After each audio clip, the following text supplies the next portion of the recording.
Ce soir, je vais parler de web service et je vais parler de Haskell. Alors, pour le contexte, pourquoi j'ai fait ça? Parce que en ce moment, c'est vachement la mode de faire des web services. Rapport à avant, on faisait beaucoup de trucs super monolithiques. Maintenant, on a tout ce qui est microservices et tout blabla. Et quand on parle de web service, du coup, on va parler d'unités, on va dire, qui sont là pour faire un travail et un seul. Si on veut. Donc, par exemple, on va avoir un web service pour une bébé, on va avoir un web service pour faire certains calculs, ou à peu près tout ce qui est atomique, on va dire. Et du coup, on va définir ça comme un système qui va pouvoir communiquer avec d'autres machines via un réseau. C'est ultra générique. Du coup, on va dire ici plutôt que ça va être un service avec lequel on va communiquer en HTTP, je précise un petit peu, et plus précisément, dans notre cas, en JSON over HTTP.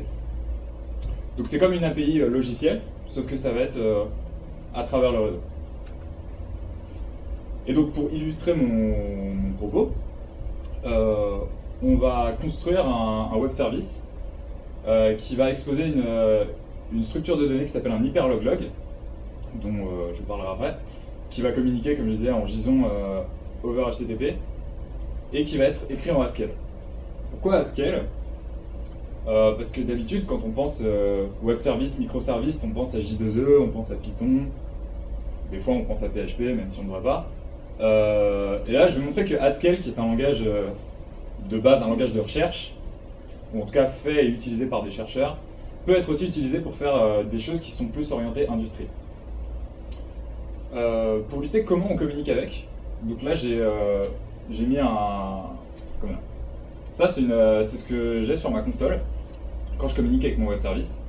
Donc on va juste aller taper dans localhost avec un endpoint pour dire je veux insérer quelque chose. Donc j'expliquerai pourquoi on veut insérer des choses dans d'autres choses. Donc on va taper en post, qui est une des méthodes du protocole HTTP. On va dire je t'envoie du JSON et on va lui envoyer un gros JSON pour lui signifier exactement ce qu'on veut faire. Donc on va exposer un hyperloglog.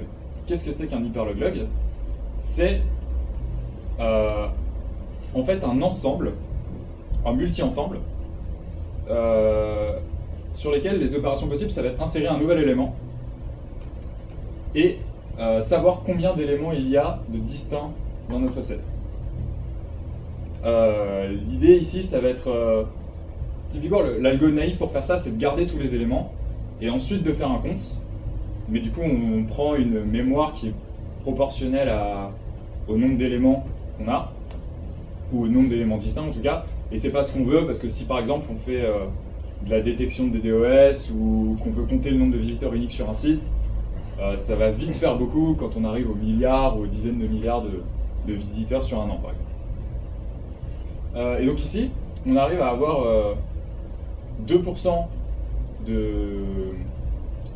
on arrive à avoir une précision à 2% près pour 10 puissance 9 éléments uniques. Ce qui est vraiment pas mal, surtout que ça tient dans quelques kilooctets de mémoire. Et l'idée, c'est que c'est une structure de données probabiliste, à savoir qu'on va avoir un flux d'entrée qui va venir. On va séparer le flux d'entrée en plusieurs flux, enfin plusieurs sous-flux, et on va juste garder des estimateurs qui vont se baser sur les représentations binaires des éléments qu'on voit. Et ça, quand on va faire une query pour savoir combien d'éléments on a dedans, ça va juste faire un petit calcul sur les estimateurs. Donc c'est une moyenne harmonique si je me souviens bien. Ça va renvoyer un nombre, et il se trouve qu'on peut prouver mathématiquement que ce nombre-là, il est à 2% près du nombre unique d'éléments. Voilà. Ça c'est l'article qui a introduit l'hyperloglog sur le marché, on va dire, donc, par Flageolet en 2007. Il est très intéressant. Ok, donc c'est ça qu'on va exposer. Et comment on va l'exposer? Donc, au début, je voulais le recoder. Je me suis aperçu qu'en fait, c'est assez compliqué à coder comme structure de données. C'est vraiment pas trivial du tout. Du coup, je vais utiliser celle qui est déjà codée dans Redis, qui est une base de données assez classique en ce moment, Et en gros, Redis, ça va juste être une base de données, deux structures de données. Donc ça expose des ensembles, des listes, des arbres, à peu près tout ce qu'on veut. Et ça expose aussi un hyperlog. Et du coup, en fait, ce qu'on va construire, c'est un web service qui va faire office de façade devant Redis. Donc qu'est-ce qu'il va faire? Notre web service, il va garder un set d'hyperloglog. Donc ça va être un service, à savoir qu'on va pouvoir dire coucou, moi je veux un hyperloglog à cette clé-là. Ensuite, on va pouvoir le manipuler. On va pouvoir insérer un élément dans un hyperloglog donné. Et on va pouvoir faire une query sur un hyperloglog donné pour savoir combien il y a d'éléments uniques. Ça se traduit par deux endpoints. Donc on va faire l'URL de notre web service /insert pour insérer un élément et /query pour récupérer la cardinalité de cet hyperloglog. Ce qu'on lui envoie, ça va être du JSON, donc une query qui va être juste une clé dans notre cas, donc la clé de l'hyperloglog qu'on veut interroger, et l'élément qu'on veut lui envoyer, tout simplement. Et même principe pour la query. Sauf que la query renvoie aussi le compte, l'estimation de cardinalité dont on parlait. Et évidemment, notre web service, ce qu'on a envie, c'est que les codes de retour HTTP qui nous renvoient, ce soient les bons. À savoir que si on arrive correctement à insérer un élément, il nous renvoie correctly created, s'il y a une erreur, il nous renvoie une 404, ce genre de choses. Et donc, c'est pas ça? Bon, bref, j'ai vu. Bon, on va utiliser, de toute façon, c'est pas nous qui le gérons, ça va être géré tout seul, ça va être la fête. Et donc, on va utiliser Haskell. Pourquoi? Parce que c'est cool déjà, c'est vachement cool comme langage. Il y a du type H4 qui va beaucoup nous aider après. Il y a un Tremendous Software Ecosystem. On pourrait penser que comme c'est un langage de recherche, il y a 2-3 librairies pour faire des maths qui se battent en duel, mais en fait non, tout ce qu'on peut vouloir pour faire des choses industrielles, on les a. Il est activement maintenu par des gens intelligents. Et du coup, on va pas réinventer la roue. Tout comme on a utilisé Redis, on va utiliser du package management, un serveur web, une lib qui va nous créer l'API automatiquement. On va utiliser les bindings pour Redis. Et on va utiliser Aeson, qui est en fait une librairie qui fait de la sérialisation et désérialisation automatique. Là, c'est le moment où je vous montre un peu à quoi ça ressemble Haskell. Comme vous pouvez le voir, on a des fonctions, comme dans tous les langages. Cette petite syntaxe là-haut, là, avec les deux points, ça veut dire canDrink, est de type entier vers booléen. Donc il faut penser à la notation mathématique, c'est exactement la même chose. Et donc canDrink Age, ça va renvoyer, si Age est supérieur à 18, alors on renvoie true, sinon on renvoie false. Rien de fou pour le moment. Et on a un point d'entrée dans tous les programmes, évidemment, qui est main, classique, qui va de type IO. IO, ça veut dire cette fonction peut faire des entrées-sorties, attention. Parce que Haskell sépare... disons, Haskell tâche les fonctions qui peuvent avoir des effets de bord ou faire de l'IO ou n'importe quoi. Et donc là, main, c'est évidemment une fonction qui fait de l'IO. Et donc on va print, donc afficher à l'écran. Le $, c'est pour dire applique cette fonction à tout le reste. Donc on va print your l'âge. Ensuite une petite condition, donc si âge sera supérieur à 18, on met can, sinon on met count. Et à la fin on met drink. Et le where, c'est pour définir des variables. Voilà. En fait c'est comme des notations mathématiques, sauf que on peut les déplier. C'est bon? J'ai perdu personne? Jusque là c'est assez simple. Ensuite, on a les trucs un peu plus compliqués qui sont les types de données algébriques. Qu'on définit data, mon type de données, et après c'est des paramètres de type. Donc vous pouvez y penser comme par exemple à une liste. Une liste, ça peut être une liste d'entiers, ou une liste de flottants, ou une liste de listes. Là c'est maybe qui est notre type, ça va être maybe de quelque chose. Donc on dit que c'est un type de données polymorphe. Et ce quelque chose, ça va être soit just un élément de ce type, soit rien du tout. Ce type-là est assez utilisé pour, par exemple, encoder des calculs qui peuvent rater, comme des divisions ou ce genre de choses. Et ici, on va définir une fonction qui va renvoyer une string en fonction d'un élément de ce type maybe. Et donc, on le définit comme en maths, avec des cas. Donc, si on a un just quelque chose, ça veut dire que notre type encapsule une valeur. Dans ce cas-là, on montre cette valeur, c'est-à-dire qu'on renvoie la chaîne qui est la représentation de cette valeur-là. Sinon, on renvoie nothing. Ok? Donc, voilà. L'architecture de projet est la suivante, très simple. Des métadonnées pour le projet, des métadonnées pour le gestionnaire de paquets, qui s'en sert, enfin, les deux se coordonnent pour aller faire du sandboxing et ce genre de choses, mais ça ne nous intéresse pas ici. Et 3 fichiers sources, bien qu'on aurait pu en faire qu'un seul, pour définir tout notre web service. Là, c'est le moment où on attaque les trucs intéressants. Donc la spécificité de cette bibliothèque-là, en ce langage-là, c'est que notre API, on va la définir de manière déclarative, et on va dire notre API, c'est ça. Donc on va définir un type qui va être construit à partir de chaque endpoint. Et comme on voit, donc ici on a un endpoint insert.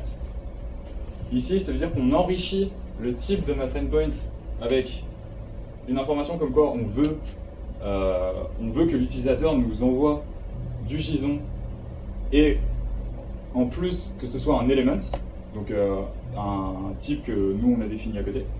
Donc on veut un element en JSON dans le body de la requête de l'utilisateur et on veut que ce soit un post et qui va rien renvoyer du tout. Voilà.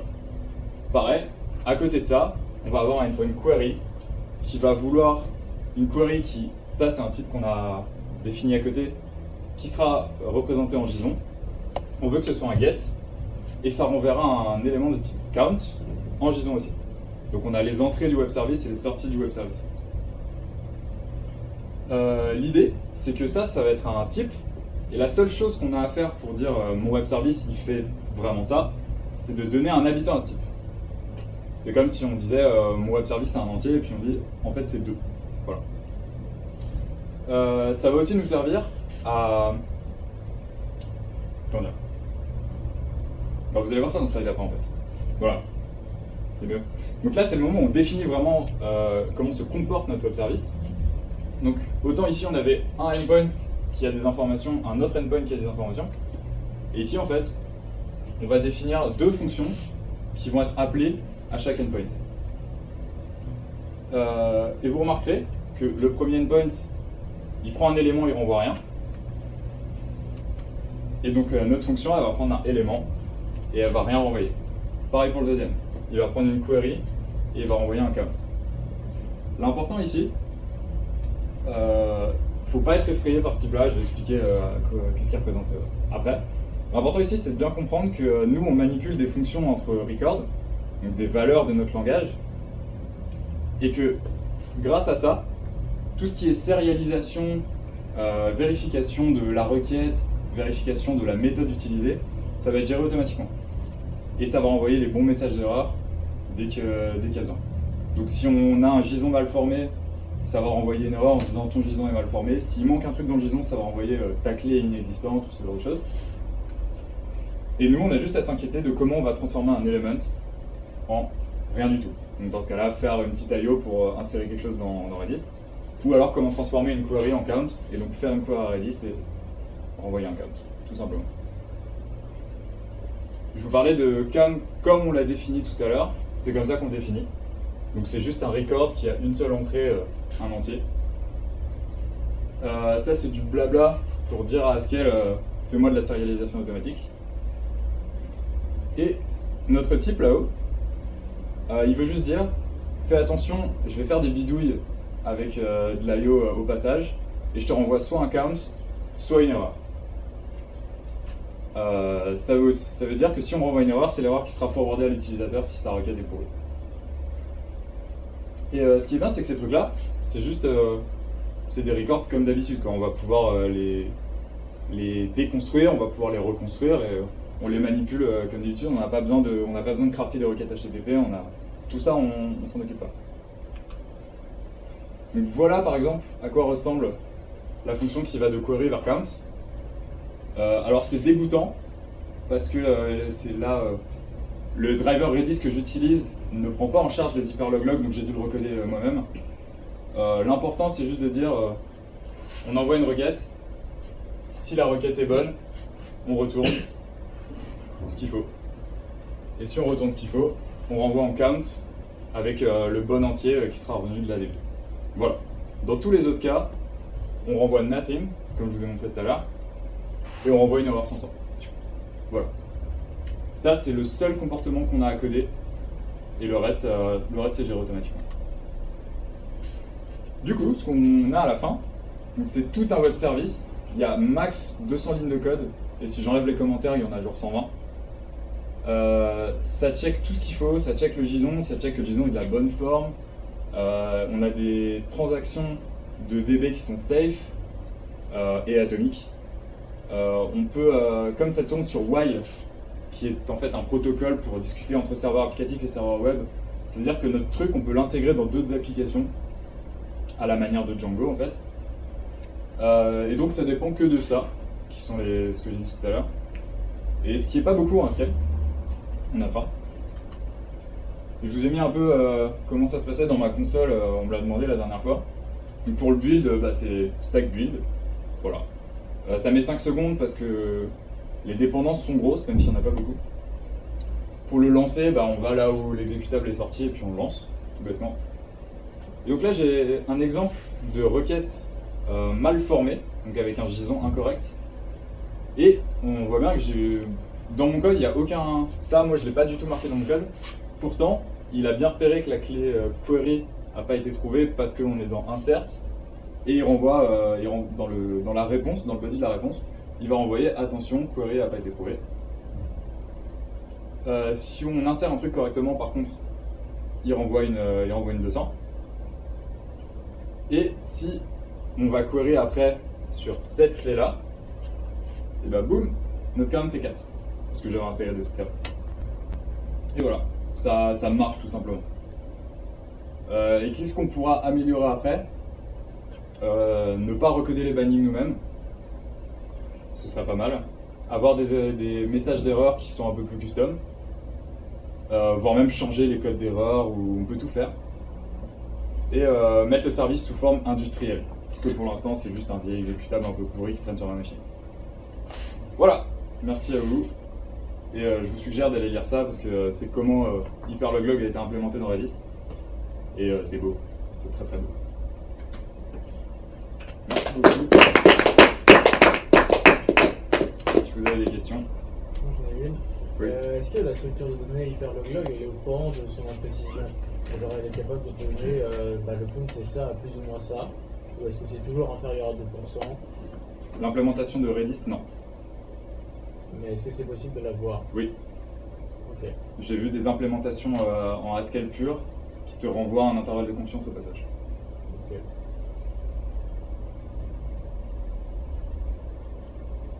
Mais là, j'ai joué un peu la facilité, je l'avoue. D'autres questions? Est-ce qu'il y a vraiment des gens qui font des API en J2E? Ouais, c'est glisse, pareil. Non? Non, bien, merci. Ah, pardon. Oui, est-ce que tu pourrais préciser ce que c'est une API? Ah oui, Application Programming Interface, qui est un ensemble de fonctions pour interagir avec un certain objet, un certain système. Merci. Va voir nos autres vidéos si tu veux débuter la programmation, clique juste à gauche. Si tu veux découvrir le merveilleux univers de Linux, clique juste à droite.